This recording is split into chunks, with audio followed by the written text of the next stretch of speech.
On raconte l'histoire qu'un jour, un enfant qui habitait dans une ferme avec son père avait envie de connaître l'autre côté de la ferme. Le père ne l'avait jamais laissé y aller car l'autre côté était très obscur et il n'y avait personne là-bas. Mais cet enfant a commencé à grandir jusqu'à devenir jeune. Alors arriva le jour de son anniversaire et le père lui demanda: Je t'ai déjà tout donné dans cette vie, même une voiture pour que tu puisses te déplacer ici à la ferme. Tu en as. As-tu un souhait que je puisse réaliser pour toi? Et l'enfant dit sans y penser deux fois: Père, je veux connaître l'autre côté de la ferme. Le père, voyant qu'il ne pouvait plus l'en empêcher, le laissa donc suivre son rêve. Alors, promptement, heureux, il arrangea tous ses bagages, son sac de camping, pour aller connaître l'autre côté de la ferme. Mais il s'arrêta et pensa: Mon père ne m'a jamais menti. Il ne m'a jamais trompé. S'il dit que c'est dangereux, ça doit l'être. Alors il revient vers son père avant de partir dans son voyage et lui demanda: Père, comment saurais-je que l'autre côté est dangereux? Le père dit: C'est simple. Je vais toujours t'appeler, je vais toujours crier ton nom, je vais dire: Fils! Quand tu entendras ma voix, tu diras: Je suis ici, Père. Le fils ne comprit pas et dit: Mais Père, je veux savoir comment reconnaître que l'endroit est dangereux. Le père dit: J'ai déjà répondu, je vais toujours t'appeler. Quand tu n'entendras plus ma voix, ne pense pas que j'ai arrêté de t'appeler par ton nom. C'est toi qui seras déjà si loin que tu ne pourras plus m'entendre. Alors la question est-ce que vous entendez encore la voix du Père? Si vous ne l'entendez plus, ne pensez pas que le Père a arrêté de vous appeler. Il vous appelle tous les jours. Peut-être que vous avez commis l'erreur d'aller si loin au point que vous ne pouvez plus entendre la voix du Père. Revenez, revenez en courant, car l'endroit où vous êtes est dangereux. Une parole de foi, une parole de vie, une parole d'espoir. Vous assistez à l'émission Parole de vie. Que le Dieu Tout-Puissant vous bénisse, à vous et à toute votre famille.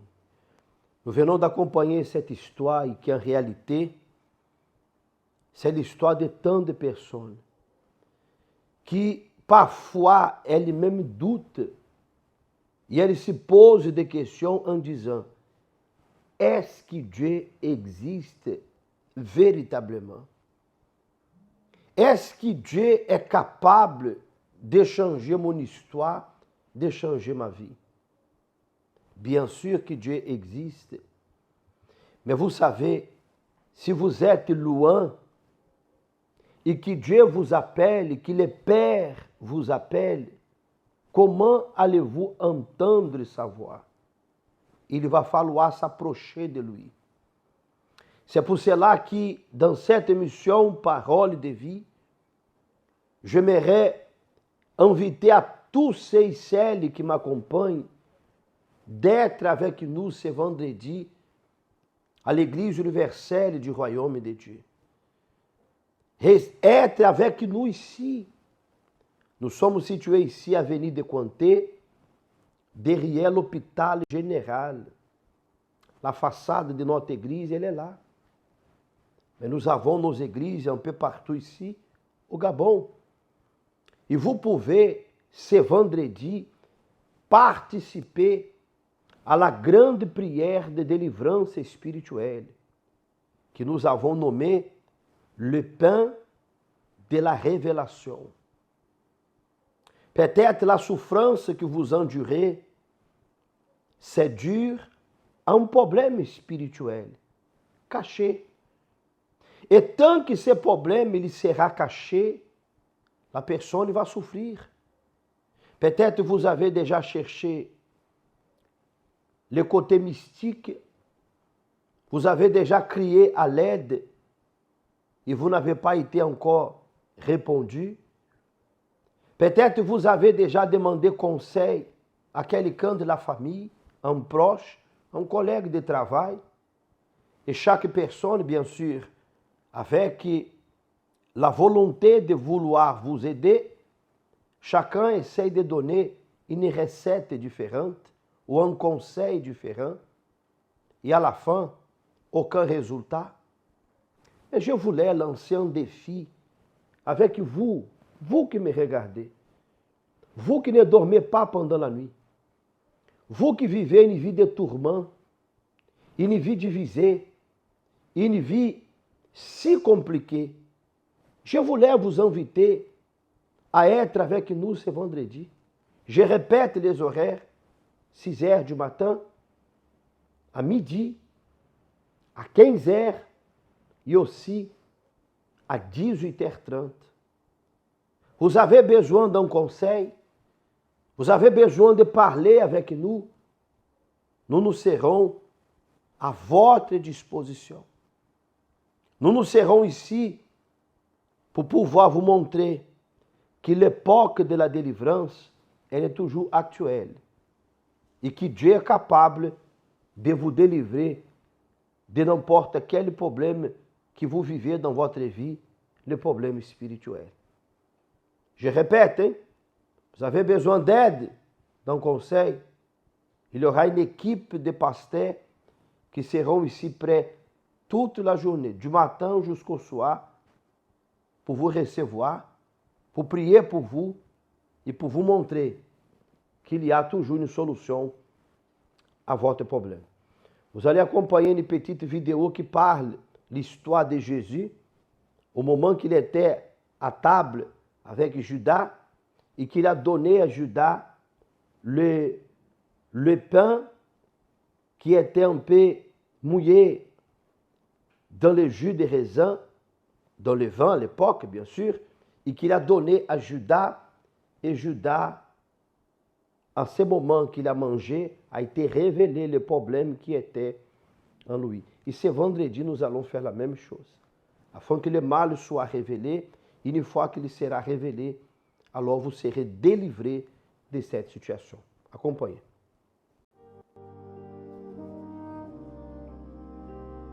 Après que Jésus a dit ces paroles, son cœur est troublé et il déclare « Oui, je vous le dis, c'est la vérité. L'un de vous va me livrer. » Les disciples se regardent les uns les autres, ils ne savent pas de qui Jésus veut parler.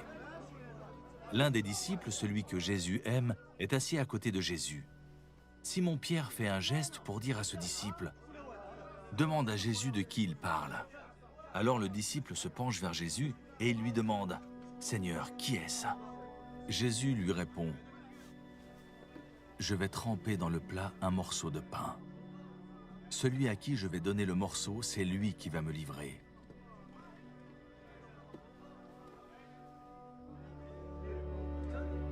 Jésus trempe dans le plat un morceau de pain et il le donne à Judas, fils de Simon Iscariote. Judas le prend et aussitôt Satan entre en lui. Jésus dit à Judas « Fais vite ce que tu dois faire. » Marie-là, qu'est-ce que Dieu a fait pour vous? Qu'est-ce que Dieu a fait pour ta famille? Dieu m'a délivré d'une douleur que je ne sentais souvent et puis je commençais à avoir des muscles. Donc ça a vraiment béni. Cette douleur faisait combien de temps? Depuis l'âge de 11 ans. Depuis l'âge de 11 ans. Ça fait combien de années après? Aujourd'hui, j'ai 20 ans. 20 ans. Il y avait une douleur au niveau du bâton. Après, vous avez un travail où on devait la bélier. Oui, donc il y a encore dessus. Donc après, cela, j'ai eu, dans la nuit, j'avais eu une douleur comme si je voulais accoucher. Je supportais jusqu'au petit matin. Lorsque je suis allée à la nuit, je pense que c'était comme si je voulais accoucher. Après, un truc est sorti de mon ventre. Donc, attendez, pour que nous puissions bien comprendre. Vous aviez une douleur au niveau du ventre depuis l'âge de 11 ans. 11 ans. Et ça fait 20 ans donc que vous avez cette douleur et vous ne savez pas de quoi s'agir. Vous avez parti à l'hôpital, vous étiez dans le docteur ou pas?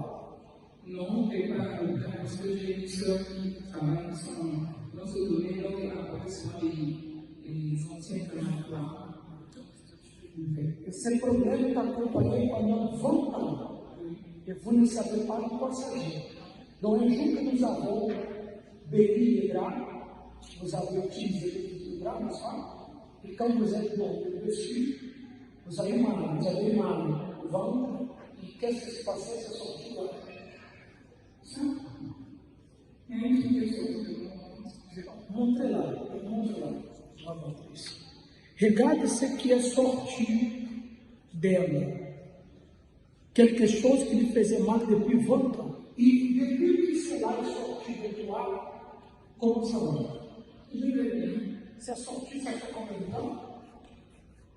Ça m'est ouvert Bientôt. Depuis ce jour, vous êtes guéri. Les douleurs disparues.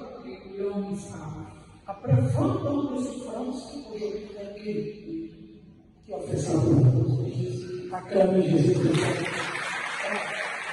Amen. C'est fini? Content? Enfin, parce qu'on vient acclamer Jésus. Dieu n'a pas changé, mon ami.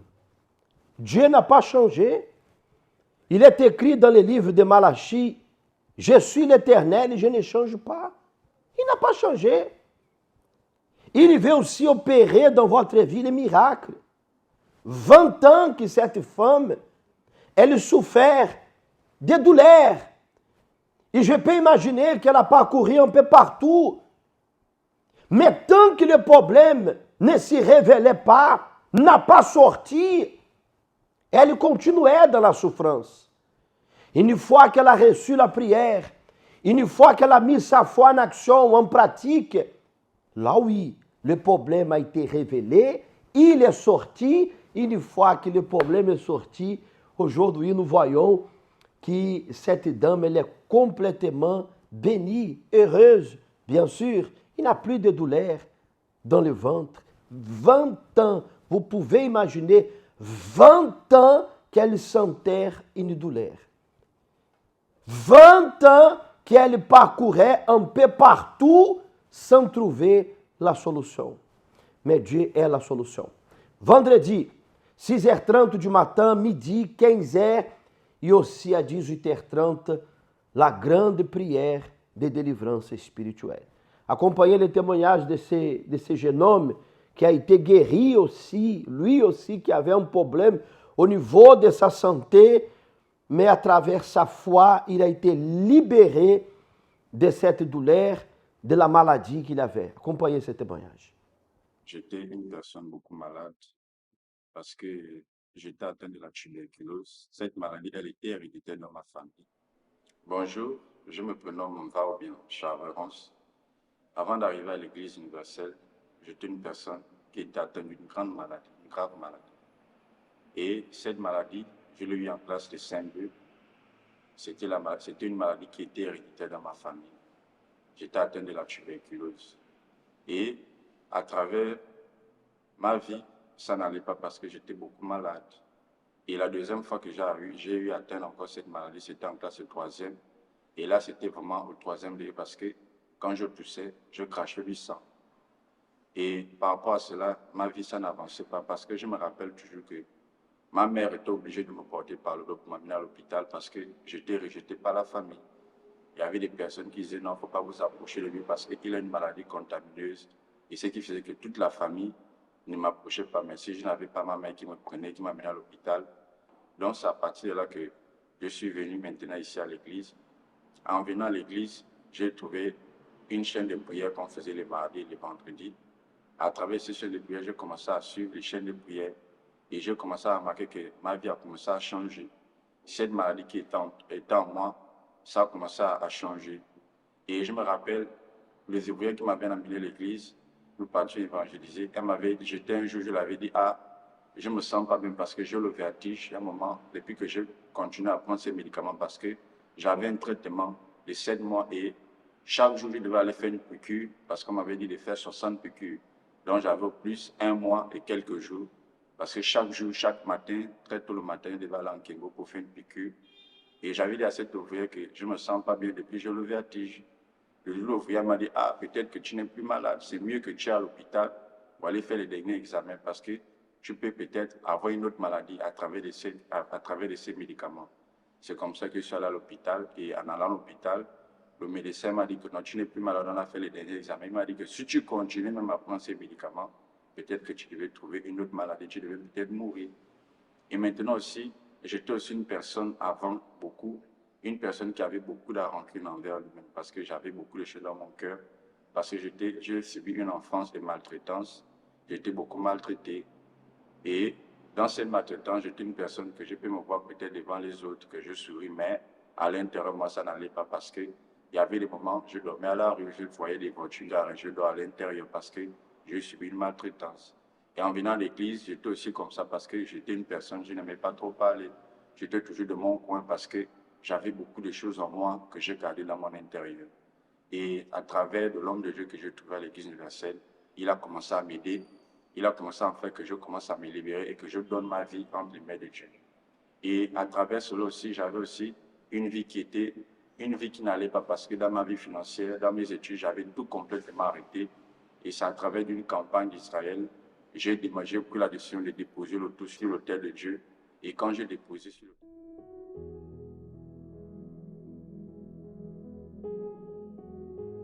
de Dieu, j'ai eu à trouver un travail. Et dans ce travail, j'ai commencé à travailler. Et aujourd'hui, je suis une personne remplie de l'Esprit de Dieu. J'ai reçu le Saint-Esprit pendant un jeûne de Daniel. Et à ce jour, je suis un serviteur de Dieu à l'Église universelle Rome de Dieu. Les choses que je n'arrivais pas à faire auparavant, peut-être, j'étais une personne beaucoup renfermée. Je n'arrivais pas à pardonner. Aujourd'hui, je pardonne. Aujourd'hui même, la maltraitance que j'ai subie, ces personnes qui me l'ont fait, aujourd'hui, je ne suis plus une personne colérique. Aujourd'hui, je ne suis plus une personne parce que j'étais aussi une personne qui était beaucoup colérique. À tout moment, je pouvais m'énerver. Je pouvais même faire une chose vraiment horrible. Parce que je me rappelle même qu'une fois, j'ai failli tuer mon grand frère avec le couteau parce qu'il m'avait fait une chose vraiment que je n'avais pas appréciée. Et aujourd'hui, je suis une personne, j'évangélise, je gagne des âmes pour l'homme de Dieu. Et je peux vous dire que vous, peut-être, vous traversez une situation, peut-être, vous allez vous dire, ah, il n'y a plus d'issue. Peut-être que Dieu n'est plus avec moi, non. Juste pour vous dire que si Dieu a eu à faire cela dans ma vie, il peut aussi faire ça dans votre vie. Même si vous êtes une personne, peut-être, toute la famille abandonnée, vous n'avez plus d'espoir envers quelqu'un. Mais c'est pour vous dire que la seule personne que nous devons avoir d'espoir, c'est notre Seigneur Jésus. Parce que Dieu, lui, il est fidèle et il bénit toujours. Les gens ne peuvent pas le voir. Mais vous avez déjà remarqué qu'il y a des problèmes qui ne sont pas normaux. Comment comprendre, par exemple, que quelqu'un qui possède beaucoup de capacités n'arrive pas à réaliser ses projets? Et que dire quand le mari et l'épouse qui s'aiment tant n'arrêtent pas de se battre, même étant aussi proches? Comment comprendre qu'un problème de santé existe depuis aussi longtemps et que personne ne parvienne à découvrir la cause? Le mal peut agir de manière occulte aux yeux des humains, mais jamais il ne pourra se cacher devant le pouvoir de Dieu. C'est pourquoi, si vous n'acceptez pas qu'aucune influence du mal n'agisse de manière occulte dans votre vie, le même pouvoir qui a révélé le mal qu'il y avait en Judas, le trahisseur du Seigneur Jésus, est le pouvoir qui révélera les racines de ce qui est en train de vous faire souffrir. Ce vendredi, venez participer au pain de la révélation. Vous mangerez le pain imbibé de jus de raisin, représentant le sang de Jésus, en déterminant votre délivrance totale. Ce vendredi spécialement à 12h et aussi 6h30, 15h et 18h30.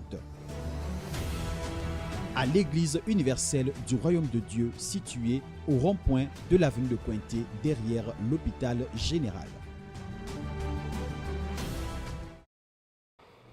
Ce vendredi sera un vendredi de délivrance spirituelle. Je vous invite, et je n'invite pas ici ceux qui ont une religion et ceux qui n'ont pas une religion.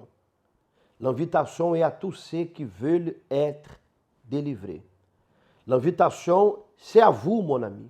Vous qui ne supportez plus. Vous qui êtes arrivé déjà au bout de vos souffrances. C'est vendredi, la grande prière de délivrance spirituelle. Si vous avez la condition, prenez un verre d'eau, une bouteille d'eau. Nous allons parler avec Dieu.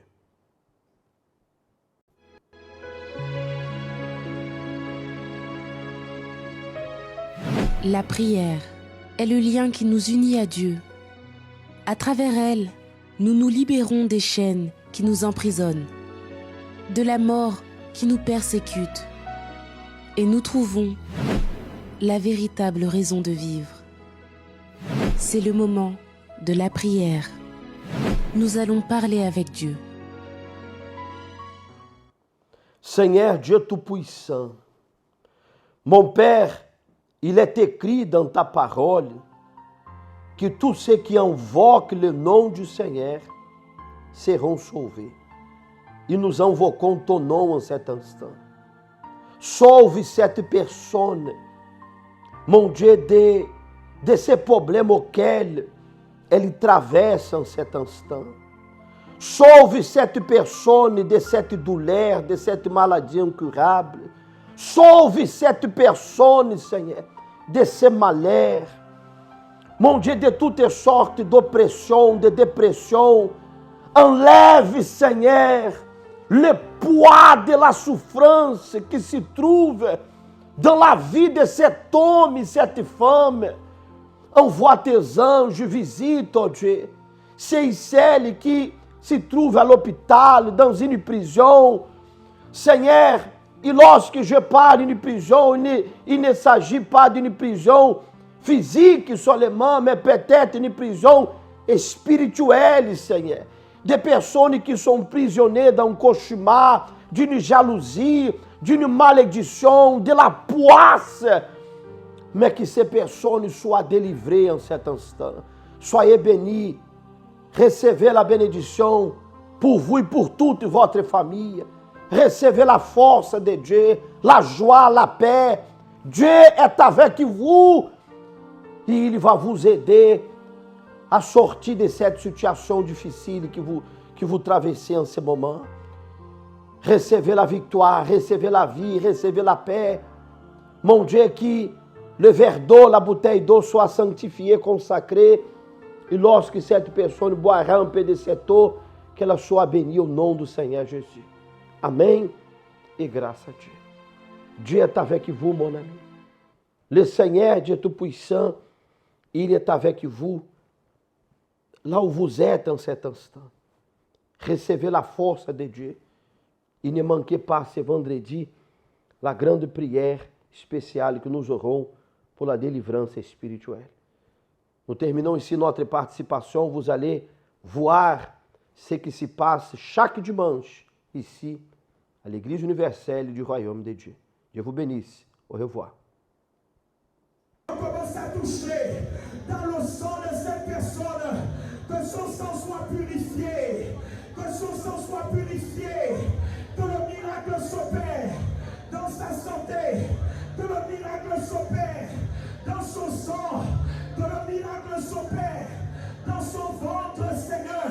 Cette femme qui était stérile, en passant ce matin sur cet autel, que la fécondité soit, que la fécondité soit, la stérilité disparaît, les myomes disparaissent, les chlamydia disparaissent, la douleur disparaît, l'abcès mystique disparaît. Seigneur, la masse qu'elle ressentait au niveau du bas-ventre disparaît ce matin, et que son corps soit purifié, que la fécondité soit, que la fécondité soit. Mon Dieu, touche son corps ce matin. Oui, dans son travail, sa vie professionnelle, cette personne qui n'a jamais eu de promotion, mais elle se bat, elle fait des efforts, et malgré les efforts, elle n'a jamais été promue, elle n'a jamais eu des avantages, elle n'a jamais eu des opportunités. Mon Dieu, souviens-toi, mon Père, de cet homme, de cette femme. Mon Dieu, souviens-toi de sa détermination, de sa révolte. Elle passe ce matin par l'autel et elle crie à toi, elle clame à toi. Oui, c'est toi qu'elle invoque, parce que tu es capable de faire l'impossible, devenir possible. Alors, par rapport à ce que tu es en train de faire pour cette année, je peux dire encore que je suis béni par rapport à ma fidélité. Et c'est parce que je suis en train de gagner des projets où je suis sollicité. Même après l'église aujourd'hui, à 11h, j'ai rendez-vous avec une société qui vient d'arriver pour un projet au Gabon où je suis invité pour une réunion. À travers la fidélité, vous êtes fidèle à Dieu dans la vie. Toujours. Combien de temps vous êtes à l'église universelle du royaume de Dieu? La première fois que je suis arrivé à l'église universelle, c'était le 25 décembre 2001. Donc aujourd'hui, j'ai 22 ans par là. Parce que ce que je suis aujourd'hui, 10 ans passés, 15 ans passés, je ne pouvais pas. Peut-être, bon, ceux qui vivent avec moi connaissent moi. Et Dieu a béni votre vie. Beaucoup même.